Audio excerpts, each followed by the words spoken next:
Alright, so you've got yourself a copy of this guy, Critical Role's Call of the Netherdeep. You've got yourself a party and you're ready for your session 0. Now what?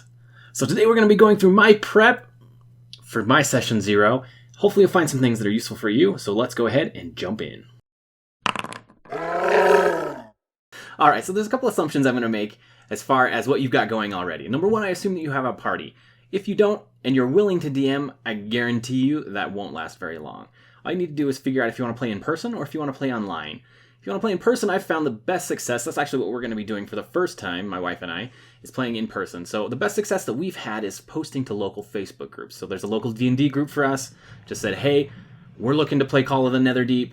We're playing Monday nights at 8 till 11. Who's interested and who's available? And we had tons and tons of people. I think people are really, really interested and itching just to play D&D in person. So we didn't have a problem filling that. And then I kind of set up a Discord, got organized, and we're about to start here in the next Monday. So if you want to do it online, also easy to fill your group. Go to the subreddit. One great place is a subreddit looking for group. I'll put links for that in the description below. And you can also go to the D&D Beyond forums. Great place. People are always looking for places to play. The other thing that I really recommend is that you have that time set up, but you also let your players know that the first time you guys are meeting together, it's going to be a session 0. That way they don't come prepped with the character already. If you're going to prep your characters in session 0, which I highly recommend, so you can kind of work together with that. Backstories can mesh and meld, and it's easy for people to get into the mood of the campaign itself. So I make sure you set that expectation that they come. They're not just going to jump into an adventure. We're going to kind of set some ground rules, expectations, get to know each other a little bit. So those are some things I recommend before we actually dive into the session 0 prep. So I think we're ready for that. Let's go ahead and jump onto the computer here. All right, so first things first, I'm using Notion.so for my game notes. This is something I've recently become familiar with, probably within the last couple of months, something I've fallen in love with. Before that, I used OneNote. Both are great tools. I like this one because it's super simple to use, and I like that you can kind of link. And I know you can do that in OneNote, but it's much easier, I feel like, here. So this is Notion.so. I'm using kind of a template from Sly Flourish's Lazy Campaign template. I've kind of adapted it a little bit, but I took it, the bare bones there, and have made it my own, which is kind of, I think, what he wants. So I'll put a link for that in the description below, as well as a link to Sly Flourish's YouTube channel, because he's got some really great stuff, especially for newer DMs, and if you want to cut down on your prep time. Okay, so in Notion, we've got a couple of sections. We've got the notes section, which has our outline, some characters. Once those characters are created, we'll put them in there. Our session 0 notes, we'll go into that in a second, and then old session notes. This is kind of where I'll archive everything that we'll create. So each session will have a different page we can store into here.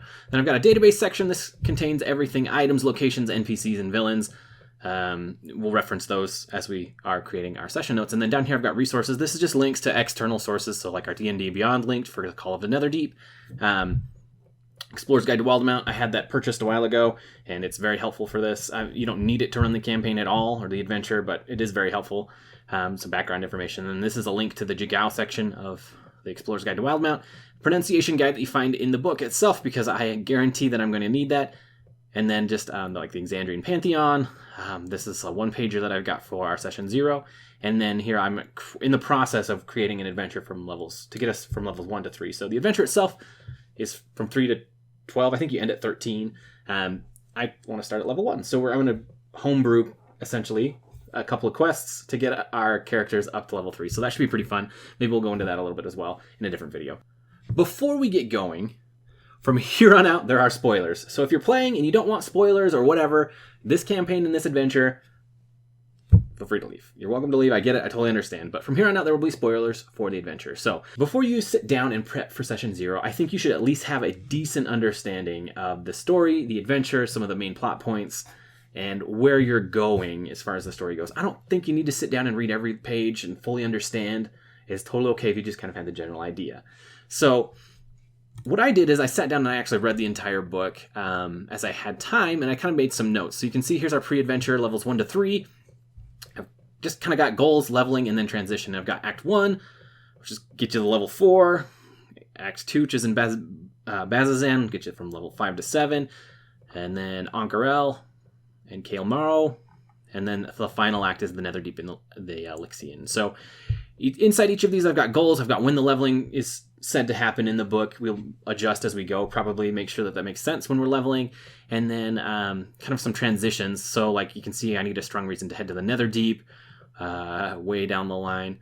I'm making sure that we're transitioning in a way that feels pretty good, or at least I have an idea where the transitions need to happen, something that I may need to put a little bit more work into to make sure that the adventure runs smoothly. So that's kind of what I've done for my campaign outline. It's pretty helpful to kind of have this in mind before you go into the campaign and the adventure and sit down with your players. So down back here, back to session 0 notes. Okay, so session 0's checklist. This is what we're going to go through with each of the players as we sit down at the table.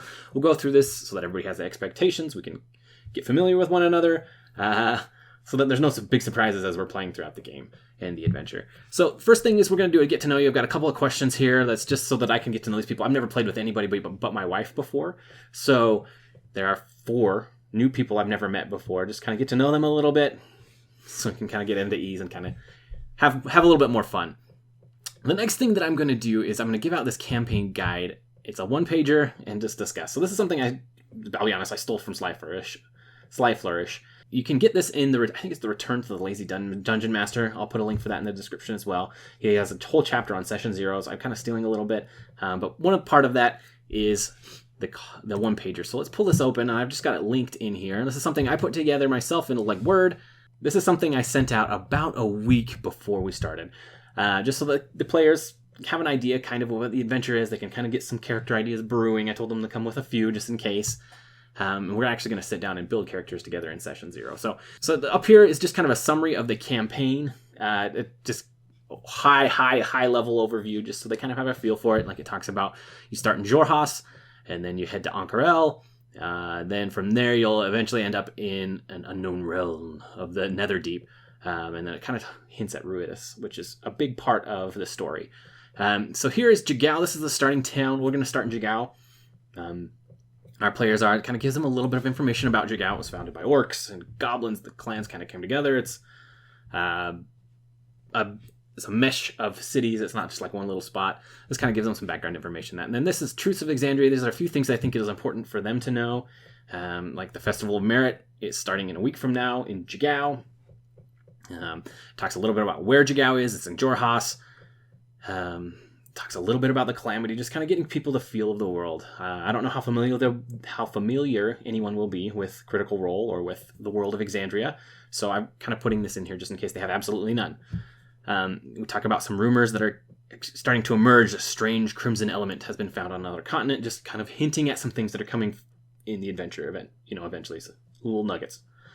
The next is stories tell of ancient relics which provided fantastic abilities to those fortunate enough to have them. So I feel like most people would have heard, maybe not know what a vestige of divergence is, but they would have heard of these ancient relics that would be powerful and whatnot. So I want my players to know that so that their characters would also know that. Up here in the top right, we've got characters in the world. So this is kind of things to keep in mind as they're creating their characters. The first is, we're going to start at level 1. I talked about that. And we're going to be using Milestone, which is pretty common, I feel like, in 5th edition. Feel free to use the customizing your origin features from Tasha's A Cauldron of Everything to redistribute your ability to bonuses. I like this. So we're going to be using point buy or standard array. I don't care which one they use. I've done both ways, where you roll and where you don't. We'll just use this to keep it simple. It's in person, first time. Make it simple for everybody. As far as race and class options, I'm good with anything that's in the published works of Wizards of the Coast. Something official, I'm totally cool with. It's more balanced, potentially, right, than some of the homebrew stuff. I know that everything's not perfect, but this makes it less that I have to learn. It makes my life a little bit easier. And then the campaign setting provides a great opportunity to play non-traditional races. I think Jigao is a great starter for those who want to play something that they've never played before. A bugbear. If you want to be a bugbear, great, let's do it. If you want to be a goblin, awesome, perfect, you'll fit right in. So I'm really excited for this campaign and that. I hope some of my players take advantage of that. One of them's talked about maybe playing a Triton, which I think would be cool, so we'll see how that goes. And then group factions. So this is something that I kind of like and want to try. I haven't done this in the past, but I'm looking forward to it. So this is just not like something like that they would for sure join, but it just kind of gets the adventure started. So we'll talk about the Aurora Watch, which is led by Dirth Mirim, which is a Drow warrior. They're the Kryn Dynasty soldiers here in Jigao. So if they're interested in that, we kind of talk about some of their key characteristics, right? The honor and discipline, and they're generally considered outsiders in Jigao. Maybe our players will be interested in that. I hope so. It could be fun. This kind of gives me their direction to lead them. So we're going to work together, and then it kind of gives them a reason to get their backstories together. If we all choose one faction, patron, whatever you want to call it, and we all work together towards that. It makes the adventuring and kind of meshing a little bit easier. The next is the Gakthes clan. So this is something I pulled from the Explorer's Guide to Wild Mountain Jigao section. There were a couple of clans and hordes listed that had helped found the town. I just picked 2. So this is led by Elder Kolbukaz, which is the goblin priest in the city. These guys, they are concerned about wit and cunning. And then the last is the Norgab horde, led by Elder Ushru, who's an orc hunter. And these guys put strength and courage before else. So they kind of get a feel for my characters as well, depending on which one they pick, so I can kind of lead the adventure in that direction. I think it'll be good. We'll see how it goes. I'll let you know how it goes. The last one is safety tools. This is super, super important for a brand new party who's never played together. So this talks about what may show up in the campaign. So there's themes of corruption, emotional and mental trauma, despair, underwater exploration, sometimes in very tight quarters, so claustrophobia, body disfigurement. If you get corrupted by ruidium, you're probably going to have some things happen to you. I'm asking them to let me know if any of these bother you. And then some hard lines in my game. These will not be included no matter what. Physical violence towards children, unwanted sexual contact, animal abuse or cruelty, party-initiated torture, inter-party violence, or inter-party betrayal. It's not a place for it in D&D. It's not fun. The last is veils. So this is something that can happen off camera, essentially fade to black, what you see in movies or whatever. The mental assault, consensual sex, enemy-initiated torture will all be veiled off screen. And then if at any time anybody feels uncomfortable, we're just going to use the phrase, let's pause for a second and we'll stop and we'll talk about it. And then, if it's an issue going forward, we'll make sure we don't include it so that people feel comfortable when they're playing a game, right? You're coming to play and have fun. You shouldn't be a place that you're feeling uncomfortable or uneasy. After we kind of go over that, I'm going to also mention that, for this adventure, there are a couple extra things. I probably should have included it in my campaign 1-pager, but I didn't. There are exhaustion levels have a higher presence in this adventure than they do in other games, right? If you are corrupted by iridium, you're going to take a level of exhaustion. And there are also large sections that occur underwater. And I'm just going to throw that out there so that if they want to create a character that does better underwater, they can, right? There are ways around it that the adventure has, some magic items and things, but if they want to do that, I'm totally okay with it. You don't want to get, trick your players, essentially. Okay, so then we'll go over and make sure we really understand the safety tools. That's something I want to hit home pretty hard. And then general rules for my games. This is something that I like to do and make sure that everyone understands this language. I'm good with pretty much anything. Just don't be disrespectful to anyone at the table. I think that's super important. If someone has issues with certain words or whatever, we want to make sure that that's out on the table so that we know where to steer clear. So, like I said, this goes beyond what you say, but how you say it as well. So don't talk over others. Allow other players to say their piece before you start on yours.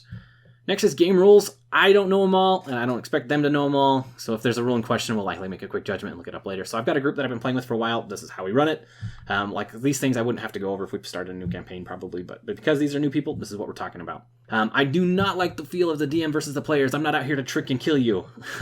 I'll be rooting for you to win. However, enemies are smart, I'll try my best at least, and will do things that are advantageous to them and will likely challenge you a little bit. And as a result, player death is a thing that can happen. I'm not going to go out of my way to make it happen, but your character may die. It's a part of D&D. It makes it risky. It makes you think about things a little bit more. You're not just jumping into things because you're not going to die. Okay, after all of that, we're going to go through and pick our group faction. We kind of went over those a little bit. You can see this is one of the great things about Notion. So the Aurora Watch, which is led by Dirth Mirim. You can see I've got a little link. This is a card. Just a quick brief summary, and I got a picture of them. If I need to reference that real quick. Oops, I think there's a way to go back. And then we've got Kolbukaz, Elder Ushru of the Norgab Hide, the Gakthes clan. So we'll have them pick that before they make the characters, just so they have an idea as they're going into the character creation. So here, after that, we're going to go into character creation, make sure they understand all those things we talked about in the 1-pager. We're going to be using D&D Beyond to create our characters. It's easy. And then they'll have that right in front of them as we play. And I can have access to it whenever I need it for whatever reason. We talked about these already. Starting equipment, we're just going to use what's in D&D Beyond. I'll also let them pick a little trinket from the player's handbook. I think it's just kind of fun. Some of people who are really into roleplay can get into that and find a reason for they have it or whatever else. And it can make roleplay a little bit more fun. So next I'm going to ask them to send me an avatar before our next session. So the reason for that is, number one, I just like to have it for my records. I'll put it in Notion here for sure. And then the other is I'm going to create little cardstock tokens of everybody because I don't have tons of money to spend on minis. But you just print them out, stick it to a little washer, and paint it. So this is IO. I don't know how well you can see that, but this is IO. We'll do that for all my player characters, and then they've got a little mini that we can put on the table. And then I want to know what they're looking to find as far as loot. This is, again, just so that I can cater the adventure to them. Right? Do you want weapons, armor, just like random fun stuff? What do you like?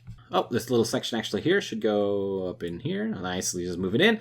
This is just a link straight to, you can see straight to the trinket table in the player's handbook, so it'd be handy. And then after that, I'm just going to ask them real quick, why is your character out adventuring? What's their motivation?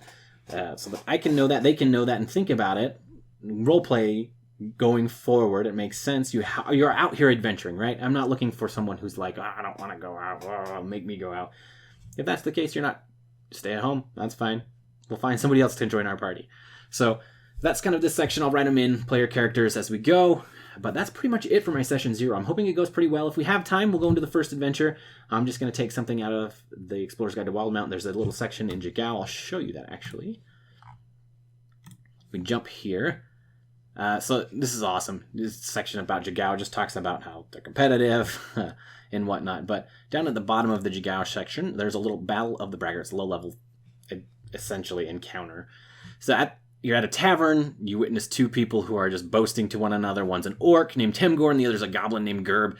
You're both prideful and refusing to back down. So they're going to basically ready to fight. And depending maybe on which faction our party chooses, they may pick one side or the other, or maybe if they're with the Aurora Watch, they want to diffuse the situation. I don't know. We'll see how it plays out. But if we have time, we'll go over that. If not, it'll be in session 1. No problem. I know people kind of get excited, so if we have time, I'd like to run something, but if not, no big deal. But that's pretty much it. Session 0 in a nutshell. We'll see how it goes. I'll report back to you. And anyway, I hope found this helpful. If you did, please like, comment, subscribe. You guys know how all that goes. Let me know what you've done for your session 0 in the comment section below. I'm super excited to see what else is going on in the community. We'll catch you guys next time.